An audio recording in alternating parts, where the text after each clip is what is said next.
Welcome to the Moving Past You radio show, a show about identifying, confronting, and embracing the obstacles that block and delay us in walking in our divine purpose. Each week, we delve into the complexities and rewards of walking in your purpose. Now, here's your host, Juanita Gaynor. Good evening, everyone. Thank you for being here on this evening. Season 4 has been well underway. We've just had some amazing guests thus far, and I'm excited about tonight's guest. Um, as you know, season 4 is we are bringing on some amazing, women who have gone through their healing journey or currently going through their healing journey. And they are here to share their tips, their stories, and their perseverance. And so I'm excited about having them on the show on this evening. So tonight's guest is going to be none other than Elizabeth Kipp. She's a stress management specialist, and she is going to be talking about releasing generational wounds and awaken you. I've had an amazing conversation with Elizabeth, and you're going to enjoy every bit that she brings to the table. So, let me just tell you a little bit about Elizabeth. Elizabeth is a stress management and historical trauma specialist who uses trauma trained and yoga informed addiction recovery coaching, ancestral clearing, compassion inquiry, and yoga to help people with their healing. I just love that. Elizabeth healed from over 40 years of chronic pain, including anxiety, panic attacks, and addiction to prescription medication. She now works to help others achieve the same healing for themselves that she experienced directly from the work she teaches. She is the author of The Way Through Chronic Pain, Tools to Reclaim Your Healing Power. Elizabeth offers one on one and group sessions in stress and chronic pain management and addiction recovery, ancestral clearing and compassionate inquiry, and trauma informed yoga. So, if that wasn't amazing for you, I have her here. So, I'm bringing her up to the screen with me, and I'm going to unmute her. Hi, Elizabeth. How are you? I'm great, Juanita. Great to be here. Thank you for that beautiful introduction. Oh, you provided, the work you've done and the work you're doing provided it made it very easy to do so. So how are you today? How has your just how's your day been going? It's been very interesting. I've had a chance to be of service. I've learned some stuff, and now I'm being able to give some of my knowledge to your listeners. So that's a good day. It's a great day. I just know from the conversation that we had earlier that it blessed my soul. Just with the work that you do. And I'm so excited for you to share that work with my audience on today. So just tell me a little bit about your initial journey. Like, what was the point that led you to begin this process? There's a lot of things, but I just want to know that pivotal point where you said, you know what, I just can't continue to do this anymore. I know I need to do something. What was that point? Oh, well, as I said, I had chronic pain for a long time. I had surgery. I had 3 surgeries to stabilize a back injury, and then the fourth one, a little corrective. And the doctors told me that I would be in level 7 out of 10 pain for the rest of my life, and I'd be a wheelchair when I was 40. And I was like, that's not going to be my life. I was only 28 or 29 when that happened. And I was very upset because I actually believed them. Right. But I had to have a science background, and I understand a little bit about the model they're working in. And I'm not a doctor, but was trained as a research scientist. And I understood that science works in probabilities, not facts. So he should have said it's probable that. He didn't say that. He said you will. Wow. And he also was forgetting that the model he was working in is limited by definition. It's in the scientific framework, which is self-limiting, meaning science can only comment on that which it can observe, measure, and describe, right? So it only can talk about the part of the all that is that we live in that it can observe, measure, and describe. That's where science lives. Right. But we heal, we live, and we heal in the all that is. And I knew that, oh, the model's limited. It's telling me more about the limitation of the model than it's telling me about the body's ability to heal. Right. And that was the pivot point when I realized, oh, I have to be looking. I can look, science can give me what it can, right? But then I have to look outside of that for more answers. Wonderful. And so on a day-to-day, what is motivating you and inspiring you to not only pursue it for yourself, but to help others pursue Yes. that? Yeah, I love the question.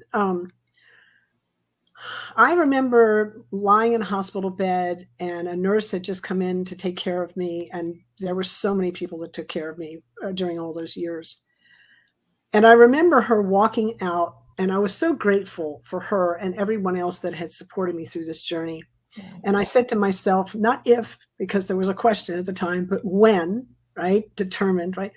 When I heal, I hope that I can support others just a little bit like all these people have supported me. So I really felt like I had an obligation to kind of give back for so much that was given to me. And then it turns out, I didn't even realize it at the time, but having, a 40-year experience of chronic pain and healing from it, it just gave me all kinds of experience to be able to help others that are suffering, physical, mental, emotional, spiritual. It doesn't matter what kind of pain it is. The brain can't tell the difference between one kind and another. It all sends the same signal. It hurts to the brain.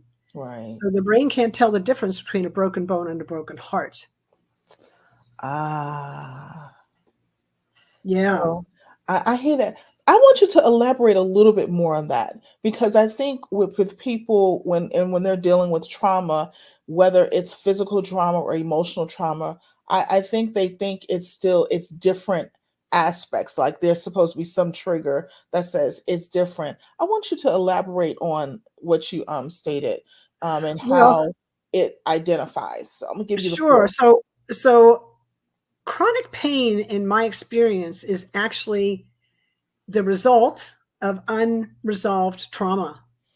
Trauma it's not so much what happened to us, it's what happened inside of us because of what happened to us. Yeah, we get disconnected from others.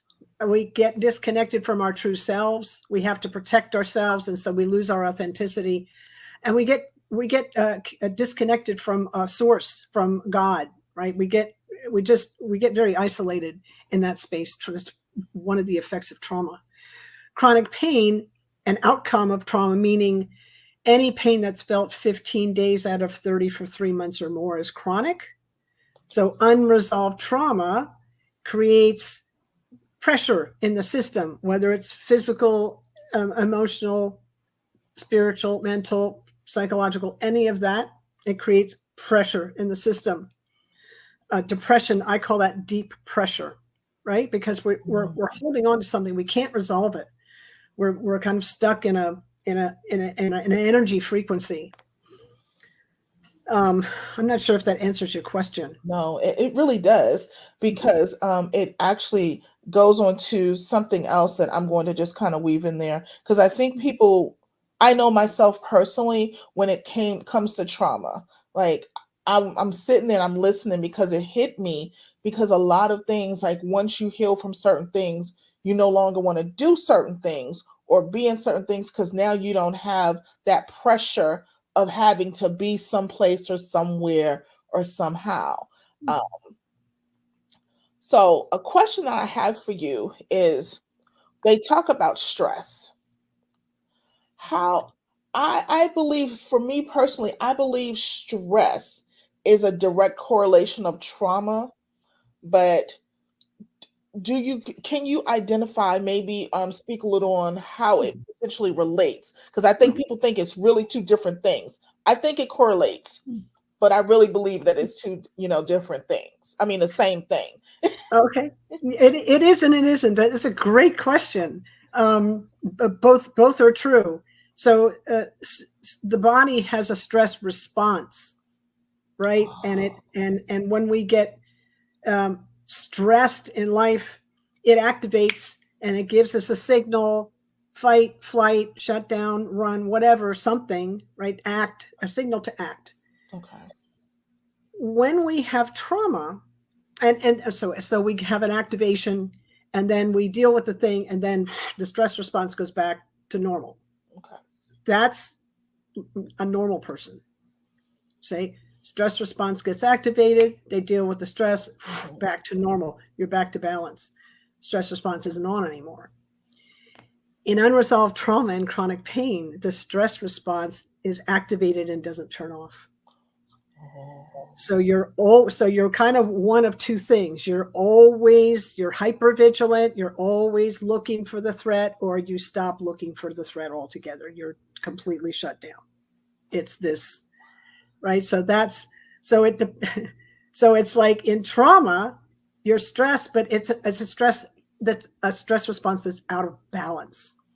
So the question really is talking about the stress response, not stress itself. It's like stress is all around us, but it's like, how are we coping with it? Where's our resilience? Where's our window of tolerance to cope with it? In trauma, that window of tolerance shrinks, our resilience gets smaller. The good news is that we can rebuild that. We can expand our capacity to be resilient as we heal from trauma. Yeah. Oh, wow. Now that's some amazing information, even for myself, because I think of things, and I was just thinking about this week, and some things are still just really high for me, and I'm just thinking, oh, this is just stress, and this is just my whatever, but I have to kind of maybe sit back and readjust some things and just take some self-care in, because that is true. Like trauma, for me, I still deal with some trauma. I'm still healing from a lot of trauma, and I know a lot of our viewers and listeners are as well. So I thank you for that explanation, because sometimes I believe we're stuck in the thought process of, well, this is one way and I'm okay, not realizing that there should be an ebb and a flow, and you shouldn't always be at this heightened state of frenzy. So yeah. Also, given what you just said, there's a hierarchy to healing. Remember, I said in trauma, it's what happens to us, and we get disconnected. Mm-hmm. So, and we get activated, and the stress response gets whacked out. So there's a hierarchy to healing.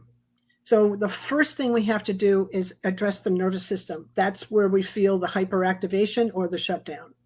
That's where we feel it. We have to address that first. Okay. Then we look at a sense of belonging again, right? Because we've been isolated. We want to connect back to ourselves so we can be authentic and actually awaken to ourselves again, right? We want to connect to others. We want to, realize that we're connected. We're always connected to God, but we forget in that space, right? We forget that. So we want to wake up to those things. Connection, second thing. Third thing, then we can think, we can learn, we can properly make decisions. Okay. If we're dysregulated, we're not connected. If we're dysregulated but we're not connected, we can't think straight. Right? We can't. You have to have the regulation first, the sense of belonging, and then we can think straight. So when I get something happens, like we just had a thing happen with the house where I live, and it's like not unexpected, right? It was very unexpected and kind of like, I don't even know how to solve this problem, right? So I'm noticing, oh, I'm a little activated around that, right? So I'm not going to make a decision because I'm activated. because I know when I'm activated, I can't think straight. So I'll do some calming exercises with the breath, which I'll explain in a minute, to then bring myself back to regulation. Then I realize, oh, I'm connected back. I've got higher power here. I'm connected to God and other people. I can call help in if I need it. Then I can start solving the problem. So it's important to understand that. And the quickest way, because the nervous system, the breath really is very tuned into the nervous system. Right. If we take a long, deep breath, that actually sends a signal to the nervous system that I'm safe. Because when we're activated, like I'm not safe, I'm under threat, is the kind of what's going on there. You do the long, deep breathing, maybe 3 minutes of it, nice, long, and slow, making that exhale a little bit longer than the inhale. And you'll find that's kind of a key piece. And you'll find, oh, I'm calm again. And now I can ask for help. And I'm actually back to myself. And I know I'm realized that I've got a connection to God and all that kind of stuff. Now I can solve the problem. Right? Does that make sense? Yes, it makes perfect sense. And actually, speaking on that, it's like segues into one of the other questions that I wanted to ask regarding strategies and techniques that, the listeners and yourself either can have been doing or can do to do that self-regulation, to do that connection so that you can better make decisions. So what are some techniques? And you can go into detail in whichever order would work, best for you. Sure. So the long, deep breathing is important. And the way we access that is you need to sit. Well, you could do it lying down, but it's a good idea to do it sitting up if you can. Sitting evenly on both sitting bones, straighten the back, relax the shoulders back down, and raise the heart. So you have full access to the lung. So you really can actually breathe, right? And as you inhale, relax the belly muscles so that the belly expands. And then as you exhale, at the bottom of the exhale, use those abdominal muscles to push the last of the air up out of the exhale before you take another inhale. You want to make sure that you're fully inhaling and fully exhaling. And I could spend a half an hour on why, but just trust me, it's kind of remarkable and extraordinary. We get along in life with shallow breathing most of the time. Right. And we get brain fog and we get headaches and we kind of wonder what happened and we don't know, we don't feel well. Well, if you take 6 or 7 deep breaths, you actually end up flushing out all the CO2 and other toxins that are sitting at the base of the lung because you've been shallow breathing all day. You flush that out, you bring in fresh oxygen into the cells, and you're off to the races again. Right? Yes. So it's really important that they say, the yogis say, and I'm a yoga teacher, we're born on an inhale, we die on an exhale, and the quality of our life depends on the quality of the breath between that first inhale and that last exhale. That's awesome. And so when we bring a conscious breath and we're aware of our breathing, it brings a lot of healing. And as I said, the breath is connected literally to the heart. So the heart follows the breath and the mind follows the breath. So if my mind starts racing, I'm trained enough now that I'm like, what am I doing with my breath? Like my breath is short or I've stopped breathing altogether. And I bring in that long, slow, deep breath with that exhale a little bit longer, maybe a lot longer than the inhale. And the mind calms down. The heartbeat calms down. The mind calms down. The mind follows the breath. So isn't it sweet that we can leverage the breath in this way to help handle the mind? Right. And that's funny because I do a lot of deep breathing. I'm an asthmatic, so sometimes I have to catch myself and whatever. And I notice just even deep breathing, I can breathe better. But I never thought about it in a way to calm your mind. Like usually I'll just sit in a quiet space and maybe put some white noise on. And so it tunes out a lot of things, whatever. But I didn't think of breathing as a way to also do that. I think of breathing to, breathing, that's just because I'm a chronic asthmatic, but I never thought of it to do it that way, that it's a more natural, approach it's like allowing the body to help heal the body itself. We're actually leveraging the breath to really optimize the body's ability to heal itself when we do that. There's other things to bring on board, but really, breath is kind of the first responder there, very first thing. Oh, wonderful. Yeah. And so now, once we've done that, so once we've calmed down, like, what do you recommend in regards to connection? Because I think for many people, that is the key thing that they're missing. Like, yeah, I can regulate, but who am I connecting with? Why is it important to connect? Why can't I just relax and just go ahead and make the decision? Like, I want you to really discuss that central part, so that we don't go off the rails. That's a very powerful space you've just taken us all into. My feeling is that we all suffer from the dis-ease of separation, where we're separate from each other, we're separate from God, we're separate from ourselves even. We can't even be our authentic selves, especially if we're locked up with unresolved trauma. Again, disconnection. The thing that's interesting, so one thing is, we used to be tribal, and we used to live in community, and we don't live like that anymore. Right. And that tribal living, the sharing that went on there, not that I experienced it myself, but I've certainly studied around it. And I've listened to some people that have been in community in places that still have that. There's a connection there that where there's a real understanding that there's no separation. And people understand it in their bones. Okay. We've lost that in this culture. Yeah. And so that's an issue. Also, like, I was born that God was out there. Nobody said God is everywhere, including inside of me. I always had to reach outside of myself for God. And I was like, anyway, so it was very confusing to me. Yes. Well, the point of view that I'm coming with now is with this question is, God is everywhere. And we can have another conversation about, he's even over there where they're suffering. God's even there. Right? The whole thing about that. God is everywhere. That means that God is in here too. So we don't have to go anywhere or do anything. We're already connected. We just forget, because we have this ego that that gets upset and worried and negative or overinflated.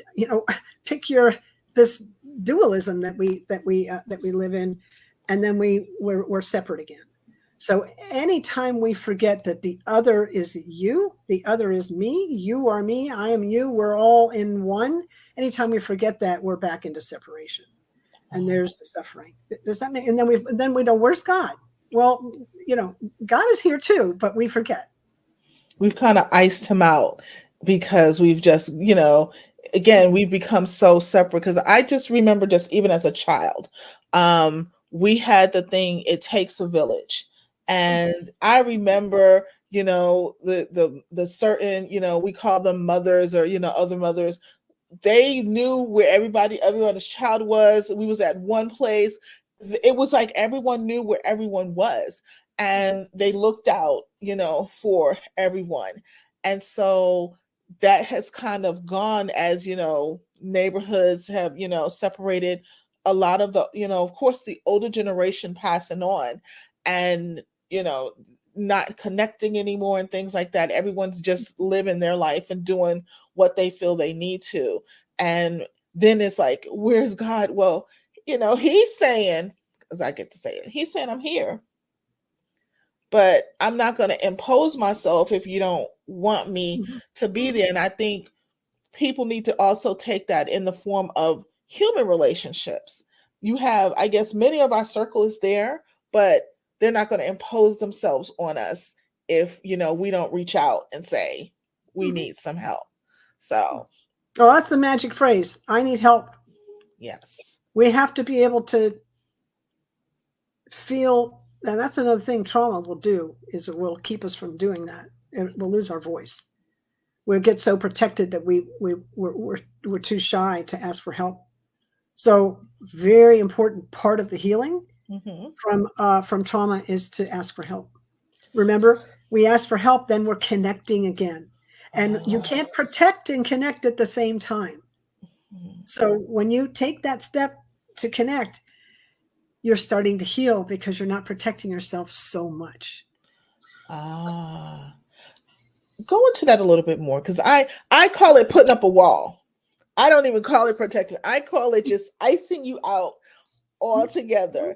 And so I was thinking for me, and you can elaborate. I just know that for people who follow me and listen to me, when I always thought it was like, I can ask for some help, but I can still ice you out.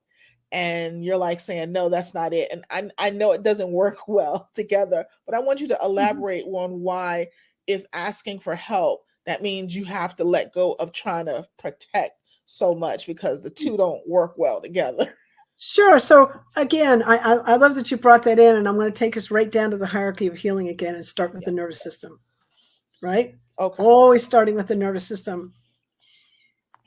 We have activation, we have activity, and we have rest and digest.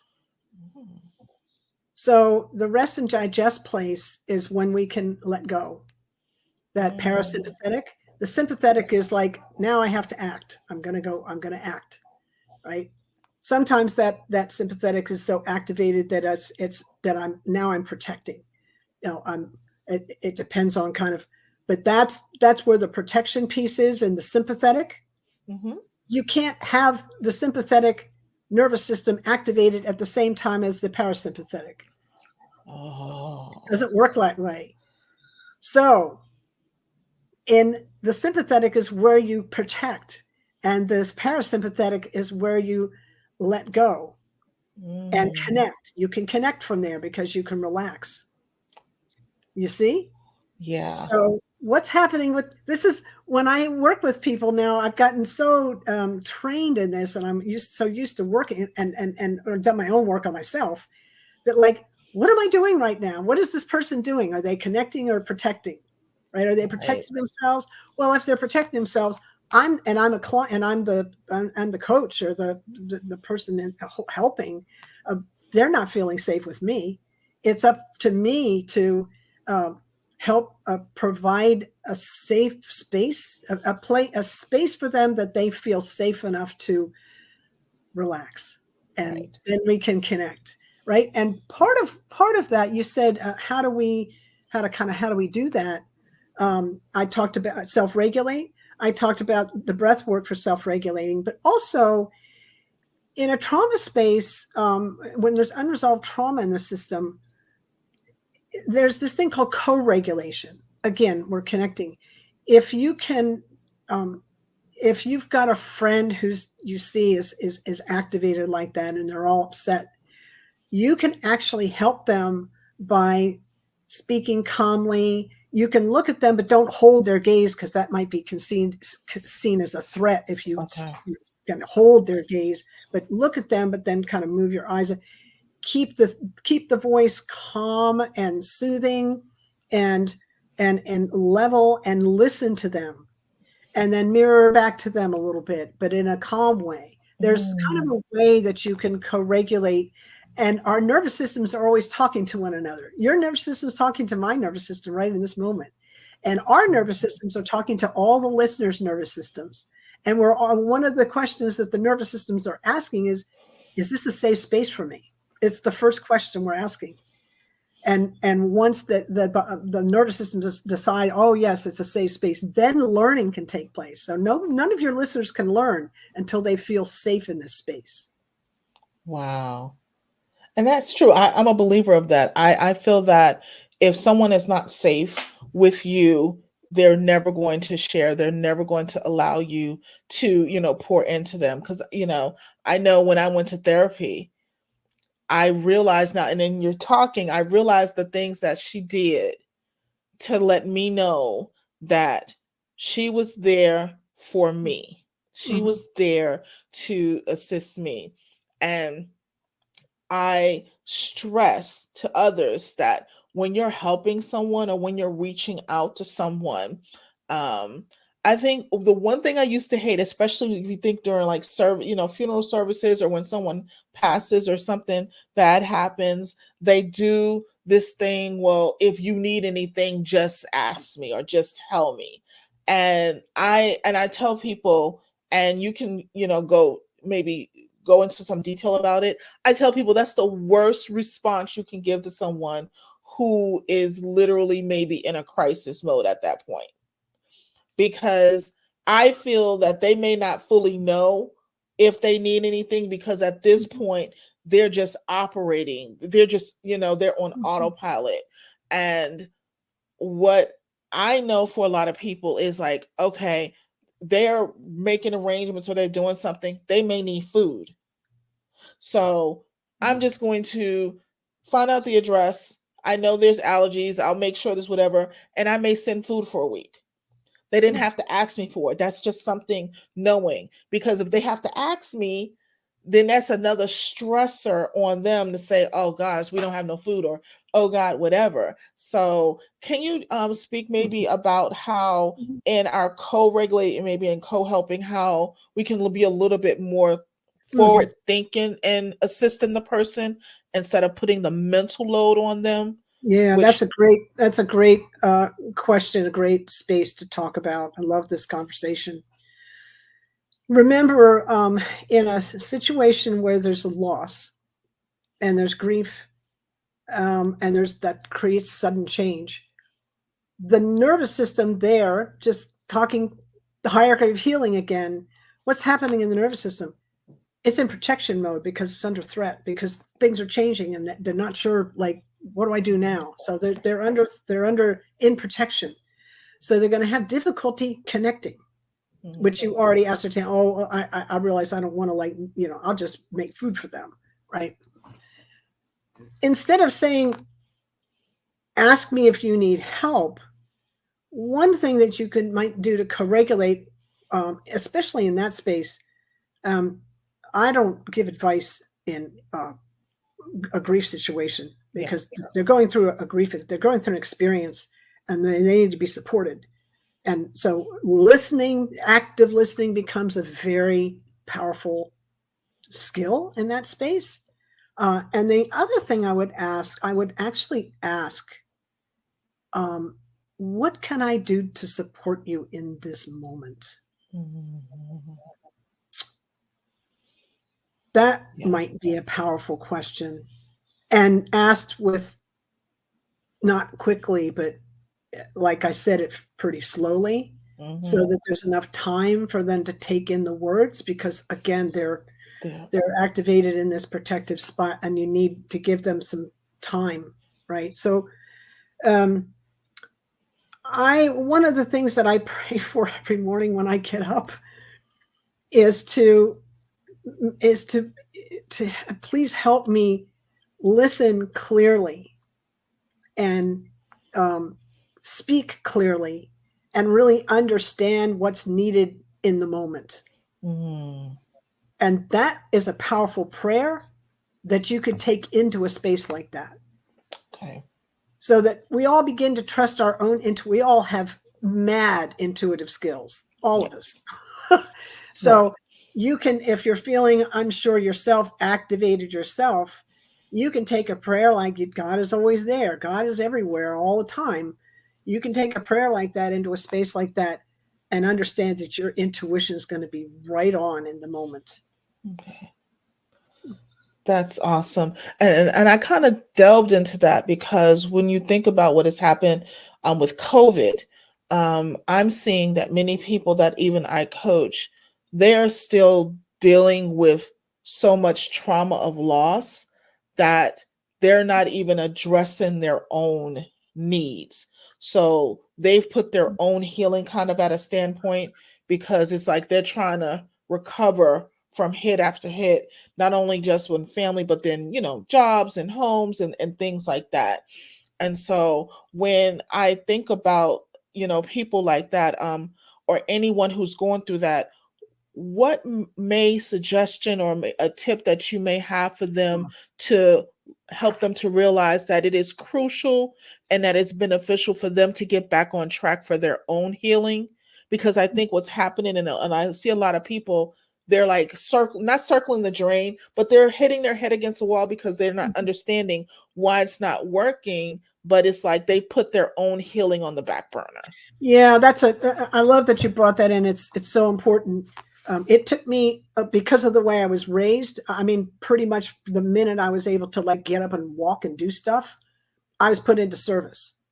So it was always everybody else first and me last. And man, it took me years that's not sustainable, everybody. It's just not.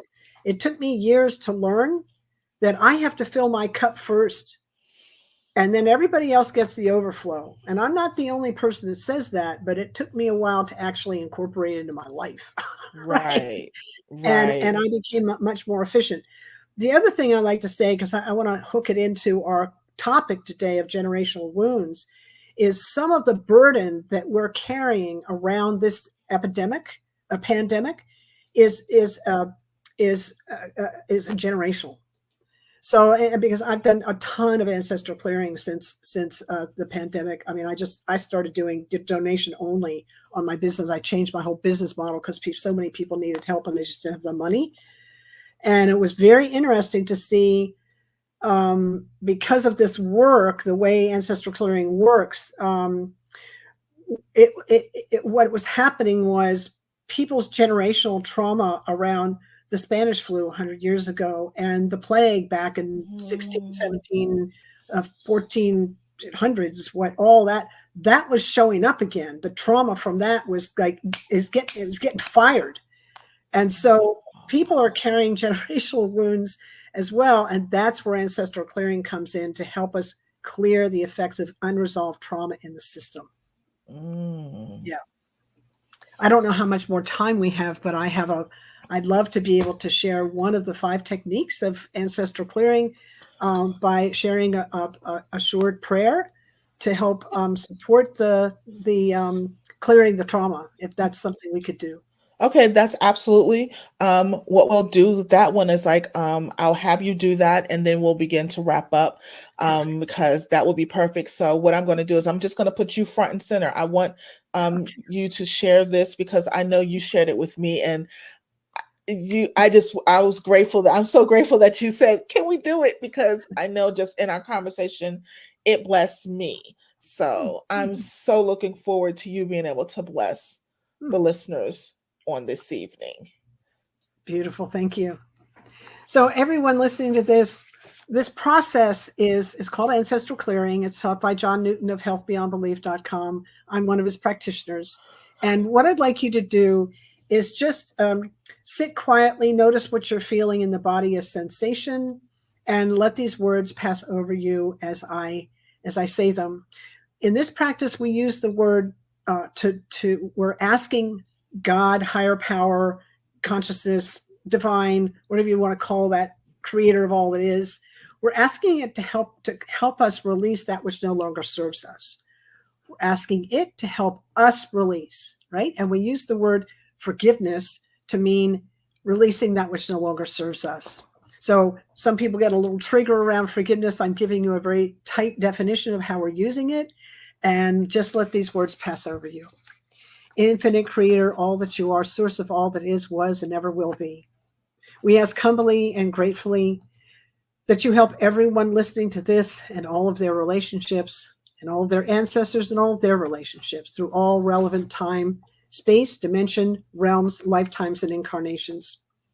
For all the times they felt let down by life, by family members, by relationships, by anyone representing the creator, and for any time they felt let down by the creator in any name or form. For any time they turned their back on the creator or felt the creator turned his back on them. Please help everyone involved, forgive each other, and forgive yourselves. Be at peace with one another and at peace with yourselves, please and thank you. For all the times you weren't supported, nurtured, loved, and cherished the ways that you needed. Please help all of you to forgive each other and forgive yourselves. For the times you didn't support, nurture, and love others in the ways they needed. For any time you were out of integrity with one another or another out of integrity with you. Please help all of you to forgive one another and forgive yourselves. Find peace with one another and find peace with yourselves. Please and thank you. For all war, battle, Holocaust, genocide, persecution, slavery, injustice of any kind, any oppression, misuse of power, position, authority, politically, judicially, medically, spiritually, or any other way.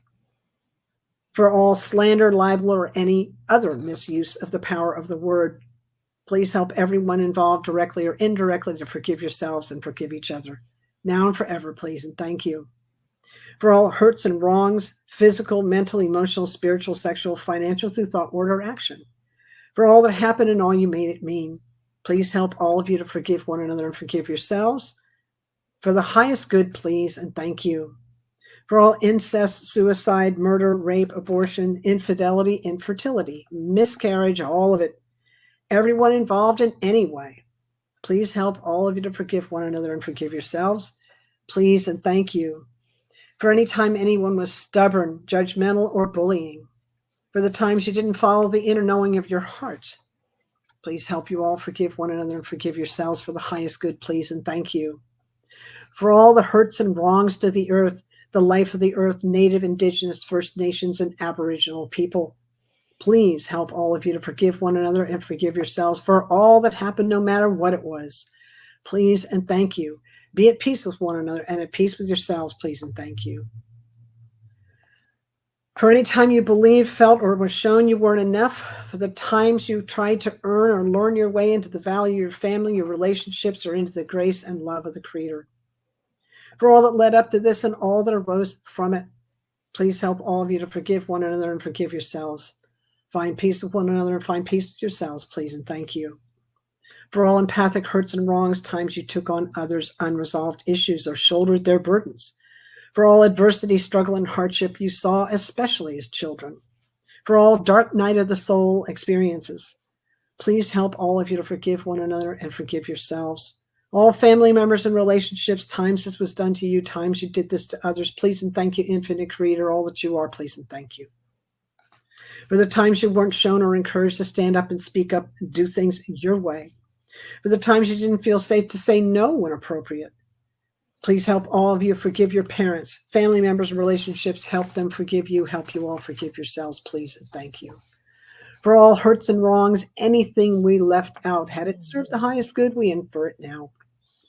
For all that happened and all you made it mean, everything that led up to and arose from hurts, wrongs, a limitation or burden of any kind that's not serving the highest good.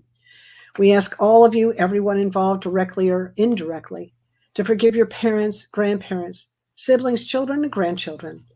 Help them forgive you. Help you all forgive yourselves, please, and thank you. Your whole family and lineage.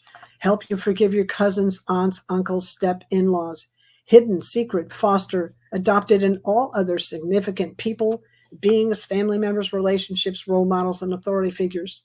Help them all forgive you and help you all forgive yourselves, please, and thank you. Infinite Creator, all that you are, please and thank you.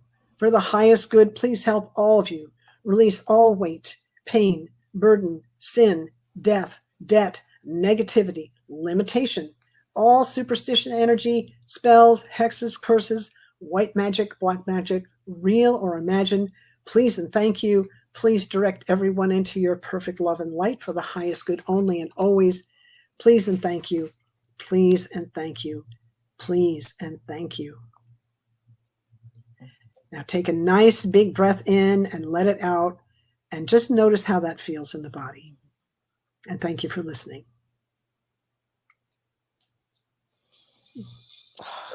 Thank you so much for that. I was so nice and relaxed, and I'm like, okay, you can't relax too much because you do have to finish hosting. So, Elizabeth, tell our listeners and our viewers how they can connect with you. Sure. Thank you. Yes, you can find me at Elizabeth, my website at elizabeth-kip.com. You got to put a hyphen in there because elizabethkip.com is a web designer and a photographer, and she's amazing, but she's not me. So Elizabeth-kip, KIPP.com. And you can find me all over social media. And I'd love to connect with you. Awesome. So I am showing those on the board thing. So again, it's Elizabeth dash Kip, not underscore, dash Kip.com for the website. And if by any chance you happen to miss her or whatever, you can connect with me and I can make sure that she gets any requests or information and I can get that on over to her as well. So Elizabeth, I just want to thank you for taking the time out to have this amazing conversation, to be a blessing to my viewers and even your viewers. Because again, what you do is amazing and it's important and it's such a blessing to others.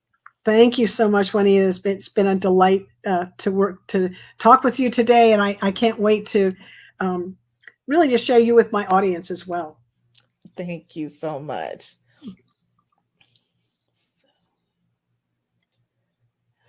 Everyone, thank you for joining us on this evening. Oh my God, when I said season 4 is amazing, when I told you that God has, given me such directive on what to do and what to share with you and who to bring forth to you, I was not kidding.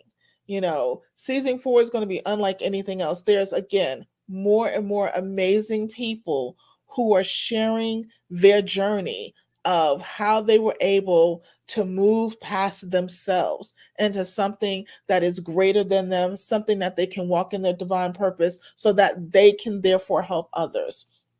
So I will see everyone on next week.